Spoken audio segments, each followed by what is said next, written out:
Hai semuanya, bertemu lagi bareng Mihu di sini. Oh iya, kali ini Mihu akan membawakan alur cerita Donghua yang berjudul Wudong Qiankun. Mihu mengingatkan sekali lagi ya bahwa konten ini full spoiler. Tanpa lama-lama lagi, yuk langsung aja kita masuk ke isi ceritanya.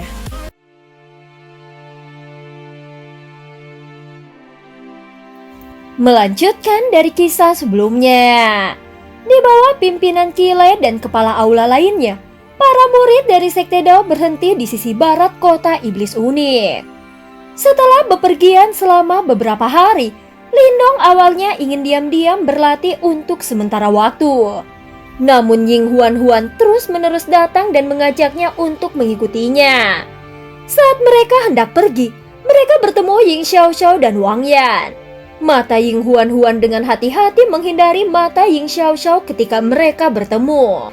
Yang terakhir meliriknya dengan setengah tersenyum sebelum berbalik ke arah Lindong. Kebetulan sekali, kami juga akan keluar. Ayo pergi bersama. Selain itu, distrik pencarian harta karun di kota Iblis Unik sangat menarik.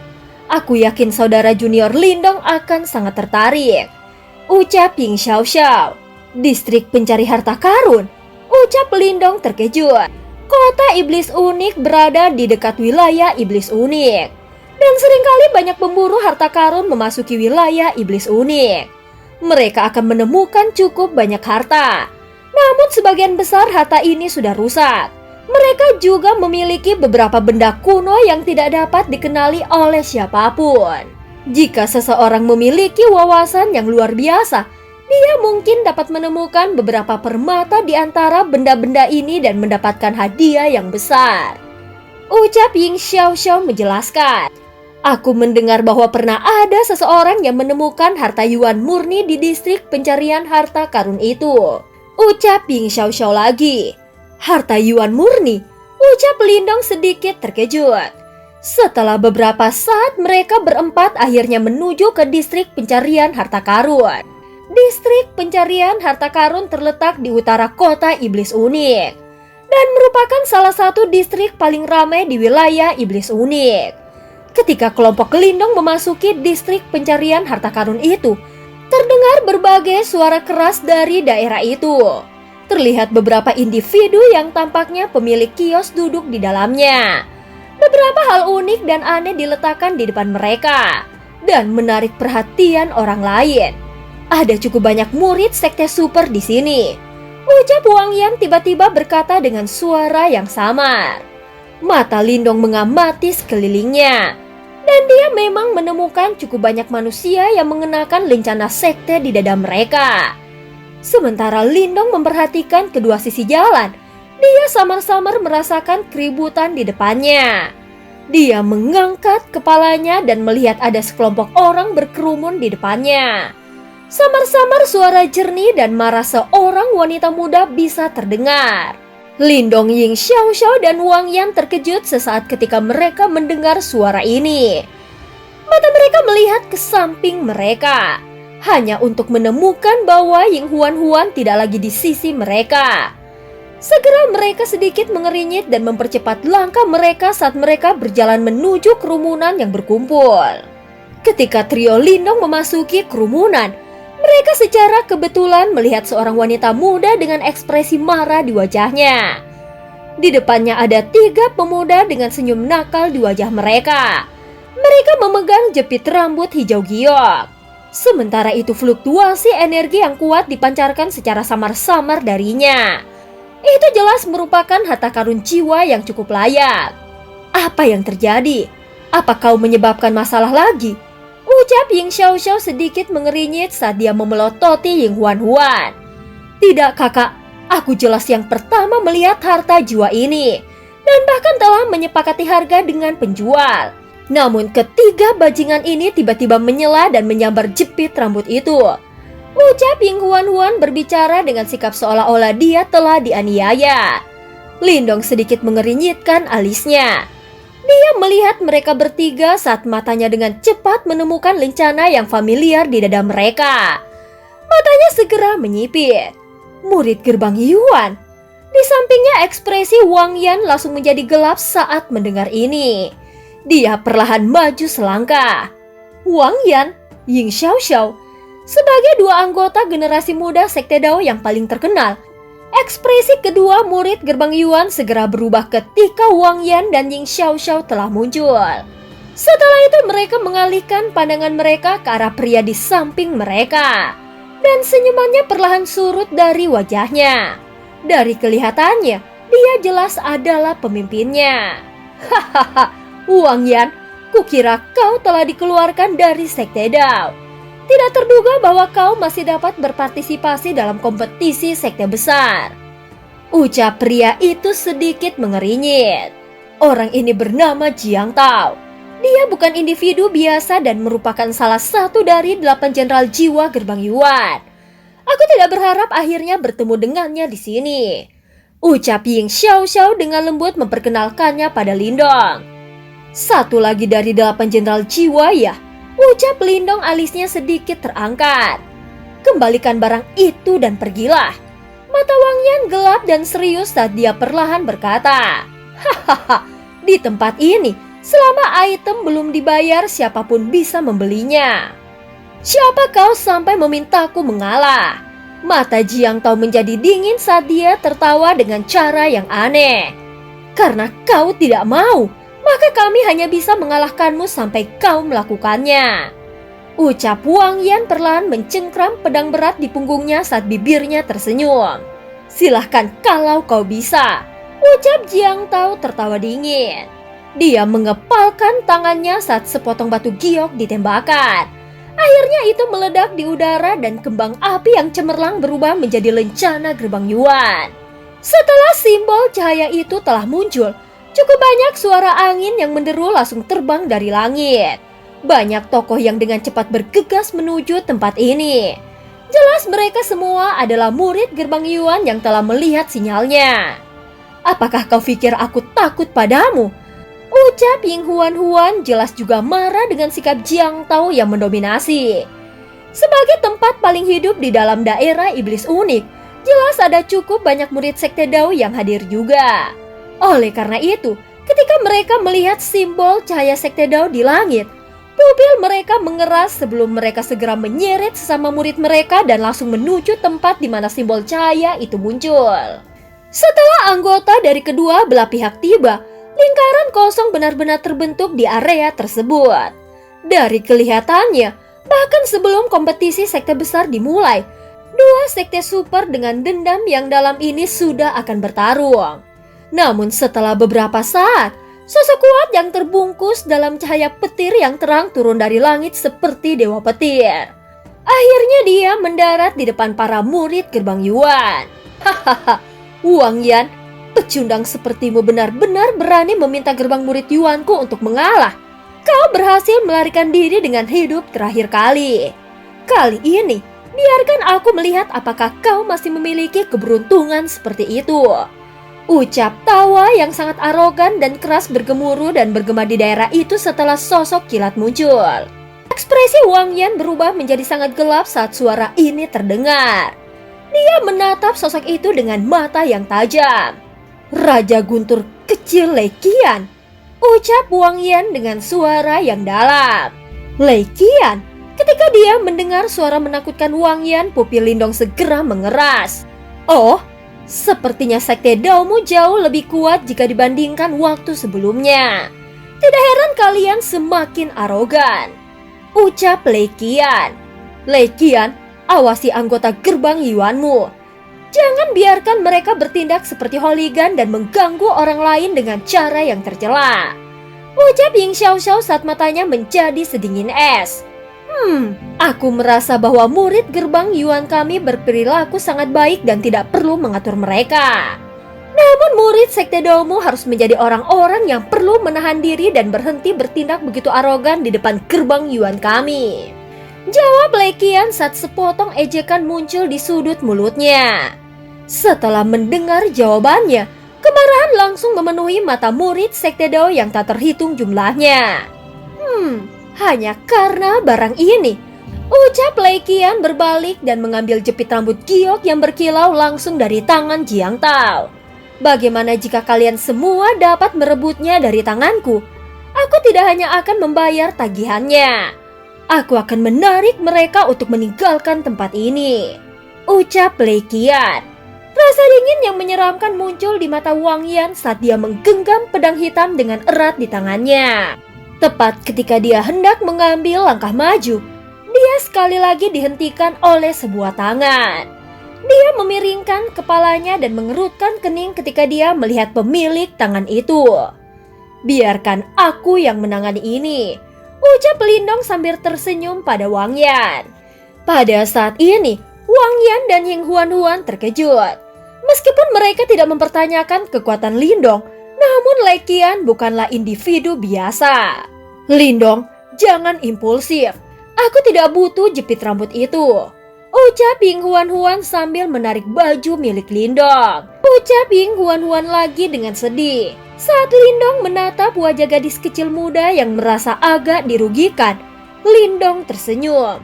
Sambil mengulurkan telapak tangannya, dia mengusap kepala Ying Huan dan berkata, "Ini bukan tentang jepit rambut.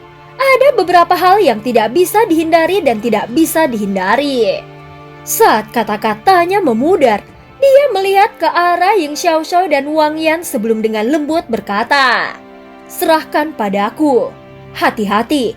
Melihat senyum tipis di wajah Lindong, baik Ying Xiaoxiao dan Wang Yan ragu-ragu sejenak. Sebelum akhirnya mereka menganggukkan kepala. Pada saat ini, Lindong akhirnya berjalan maju. Pada saat yang sama di lantai atas pavilion, terlihat ada dua sosok yang telah mengarahkan perhatian mereka ke arah di mana kelompok murid Gerbang Yuan dan Sekte Dao berada. Kedua sosok itu adalah seorang pria dan seorang wanita. Tanpa diduga, sosok wanita itu adalah Ling Qingzu. Di samping Ling Qingzu ada seorang pria tampan. Hahaha, bahkan Lei Qian telah tiba. Meskipun Sekte Dao memiliki Ying Xiaoxiao dan Wang Yan, mereka kemungkinan besar tidak akan bisa menghadapinya, ucap pria tampan itu sambil tersenyum saat memperhatikan orang-orang di Gerbang Yuan masih mendominasi. Ucap Ling Qingzu dengan suara yang acuh tak acuh. Aku ingin tahu apakah Ying Xiaoxiao atau Wang Yan yang akan mengambil tindakan. Sebelum kalimatnya selesai, dia tiba-tiba terkejut sebelum dia menatap aneh pada sosok kurus yang keluar dari dalam kelompok murid Sekte Dao. Siapa itu? Setelah mendengar kata-katanya, Ling Qingzu mendongak dengan ringan saat matanya dengan santai menyapu sosok di kejauhan. Pada saat berikutnya, tatapannya yang bergerak seketika membeku saat ekspresi terkejut yang belum pernah terjadi sebelumnya muncul di wajahnya yang biasanya tanpa ekspresi. Sosok ini jelas tidak asing bagi Ling Qingzu.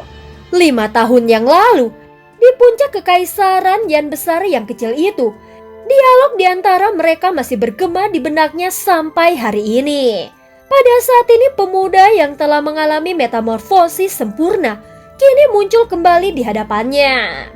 Pada saat ini Ling Qingzu dengan lembut menghirup udara sebelum diam-diam menatap sosok kurus yang berjalan menuju Lei Qian.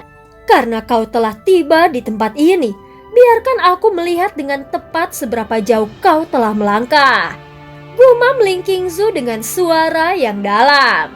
Pada saat ini di bawah perhatian penonton di sekitarnya, sosok Lindong perlahan berjalan dan berdiri di posisi tidak jauh dari Lei Qian. Siapa dia? Banyak orang di kerumunan sekitarnya agak terkejut saat mereka melihat Lindong. Mereka awalnya berasumsi bahwa orang yang akan mengambil tindakan adalah Ying Xiaoxiao atau Wang Yan. Wang Yan, kau membiarkan pendatang baru melakukan pekerjaan kotormu. Apakah kau pikir aku orang yang penyayang dan baik hati? Ucap suara mengejek Lei Qian saat dia melirik ke arah Lindong. Setelah mendengar kata-kata Lei Qian, murid Gerbang Yuan di belakangnya mulai tertawa terbahak-bahak. Lindong dari Sekte Dao, tolong perlakukan aku dengan baik, ucap Lindong dengan senyum tipis sambil menangkupkan tangannya ke arah Lei Qian. Lindong, setelah mendengar nama ini, jelas bahwa Lei Qian terkejut. Sementara itu, tawa yang menderu dari para murid gerbang Yuan segera mereda saat mereka menatap Lindong dengan terkejut. Dia adalah Lindong yang mengalahkan Yaoling, ucap Jiang Tao terkejut. Jadi kau memang memiliki reputasi, ucap Lei Qian sedikit terkejut. Dengan senyuman tipis, dia mengulurkan tangannya. Di tengah telapak tangannya, ada jepit rambut giok yang memancarkan fluoresensi yang samar. Aku agak tertarik padamu. Karena kau ingin menonjol, aku akan memberimu kesempatan untuk melakukannya. Selama kau bisa merebut ini dari tanganku, apa yang aku katakan sebelumnya akan tetap berlaku. Mata Lei Qian terpaku pada Lindong. Sementara sudut mulutnya ditarik ke belakang perlahan untuk membentuk lengkungan dingin. Namun aku harus mengingatkanmu bahwa jika aku Lei Qian mengambil tindakan, aku pasti tidak akan menunjukkan belas kasihan. Jika kau dipukuli sampai mati atau dilumpuhkan olehku, kau hanya bisa menganggap dirimu tidak beruntung. Mendengar kata-kata ini, Lindong hanya tersenyum. Namun niat sedingin es mulai melonjak keluar dari kedalaman matanya. Saat keduanya berdiri dan saling menatap, para penonton di sekitarnya segera mundur dan membentuk lingkaran luas dengan mereka di dalamnya. Lindong harap berhati-hati, ucap Ying Xiaoxiao agak khawatir saat dia menatap punggung dari Lindong. Lindong dengan lembut menganggukkan kepalanya. Segera setelah itu, dia tidak lagi ragu-ragu dan mengambil langkah maju. Detik berikutnya matanya tiba-tiba berubah serius saat Yuan Power yang tak terbatas tersapu keluar darinya. Sosoknya berubah langsung menjadi bayangan dan menembak lurus ke arah Lei Qian. Dari kelihatannya, dia benar-benar akan menghadapi Lei Qian secara langsung. Dia mencari kematian. Melihat tindakan Lindong, beberapa murid gerbang Yuan segera mulai tertawa dan berkomentar sinis. Kekuatan Lindong hanya pada tahap 7 Yuan Nirvana. Bahkan jika kekuatan tempurnya luar biasa, Lei Qian jauh lebih kuat dari Yaoling. Bahkan Ying Xiaoxiao, Wang Yan, dan yang lainnya mengerutkan alis mereka saat melihat tindakan dari Lindong. Namun mereka tidak mengatakan apa-apa. Mereka memiliki pemahaman yang cukup baik tentang dia dan tahu bahwa Lindong tidak akan bertindak tanpa berpikir. Saat bayangan dengan cepat tumbuh lebih besar di mata Lei Qian, seringai dingin muncul di wajahnya. Pada saat berikutnya cahaya yang cemerlang muncul sekali lagi di tubuhnya. Fluktuasi Yuan Power yang mengamuk yang meletus jauh lebih kuat daripada praktisi panggung 9 Yuan Nirvana biasa. Kau cukup cepat. Sayang sekali hal seperti itu tidak berguna untukku. Kata-kata ejekan terdengar dari mulut Lei Qian sebelum wajahnya tiba-tiba menjadi dingin. Tinju singa bergemuruh, ucap Lei Qian. Seketika tinju Lei Qian bergemuruh dan menyebabkan aumam singa yang dalam serta suara guntur menyebar keluar dari tinjunya. Serangan Lei Qian jelas cukup ganas dan dia tidak berniat untuk bersikap lunak pada Lindong. Jika tinjunya terhubung, bahkan ahli panggung 9 Yuan Nirvana akan menderita luka serius. Pada saat ini keduanya sangat cepat dan kejam. Dalam waktu kurang dari satu tarikan nafas, kedua sosok itu bertabrakan dengan hebat seperti dua meteoroid. Dalam tabrakan seperti itu jelas bahwa Lindong akan berada dalam posisi yang kurang menguntungkan. Karena tinju Lei Qian cukup untuk menghancurkannya sepenuhnya. Namun menghadapi kerugian mutlak ini, tidak ada sedikit pun kepanikan di wajah Lindong. Sama seperti tinju singa yang menggelegar hendak mengenai dada Lindong, anehnya itu membeku. Itu hanya membeku sesaat. Namun ketika para ahli bertarung, itu sudah cukup untuk menentukan pemenangnya. Sama seperti tinju bercahaya hendak mengembun, tubuh Lindong telah melintas melewati Lei Qian seperti hantu. Hanya dua sosok yang saling bersilangan. Suara yang sangat rendah dan dalam tiba-tiba terdengar. Pada saat berikutnya, murid-murid dari orang-orang yang tak terhitung jumlahnya di sekitarnya secara instan berkontraksi. Mereka diliputi oleh keterkejutan. Ini karena mereka melihat wajah Lei Qian tiba-tiba memerah setelah kedua sosok itu berpapasan. Pada saat berikutnya kekuatan yang sangat besar meledak di dadanya, menyebabkan dia terhuyung-huyung mundur. Pada akhirnya dia mendarat keras ke batu besar. Kekuatan menakutkan menyebabkan seluruh batu hancur berkeping-keping. Pada saat ini seluruh tempat ini sunyi senyap. Ekspresi awalnya mengejek pada murid gerbang Yuan langsung berubah. Mereka menganggap kosong pada pemandangan aneh di depan mereka. Ini, Ying Xiaoxiao, Wang Yan, dan yang lainnya sama-sama terpana oleh pemandangan ini. Bahkan mereka tidak tahu apa yang sebenarnya terjadi pada saat itu. Pertarungan yang awalnya eksplosif tampaknya telah tertahan oleh situasi aneh saat ini. Di tengah kesunyian yang mematikan, satu demi satu tatapan terfokus pada sosok kurus yang telah dilintasi oleh Lei Qian. Pada saat ini tidak ada satu luka pun di tubuhnya. Seolah-olah tinju mengamuk dari Lei Qian bahkan tidak menyentuh tubuhnya sama sekali. Pada saat ini sosok Lei Qian keluar dari reruntuhan di kejauhan dan berdiri. Orang bisa melihat sidik jari luka merah di dadanya sementara ekspresi marah terlintas di wajahnya. Bajingan, aku akan mencabik-cabikmu hari ini. Saat dia meraung, sosoknya tampak seperti binatang buas yang marah saat dia langsung menyerang ke arah Lindong. Aura pembunuhnya yang menakutkan membuat kulit kepalanya merinding. Namun tepat ketika dia telah maju selusin langkah, dia tiba-tiba membeku. Itu karena dia bisa melihat Lindong yang berada di kejauhan mengulurkan tangannya ke arahnya. Di tangannya ada jepit rambut giok dan itu bergoyang-goyang seolah-olah terus mengejek Lei Qian saat berkilau. Jelas jepit rambut itu sudah direnggut. Setiap orang di sekitarnya tidak bisa menahan diri untuk tidak membuka mulut mereka sedikit lebih lebar. Sementara itu mata murid gerbang Yuan melebar seperti orang yang tenggelam dengan wajah penuh ketakutan. Kau harus menepati perkataanmu, ucap Lindong dengan santai menatap Lei Qian sambil memainkan jepit rambut di tangannya. Pada saat ini di pavilium yang jauh, mata jernih Ling Qingzu perlahan mengungkapkan ekspresi terkejut. Dan cerita pun berakhir. Terima kasih udah dengerin Mihu dari awal sampai akhir ya. Jangan lupa untuk like dan subscribe. Sampai jumpa.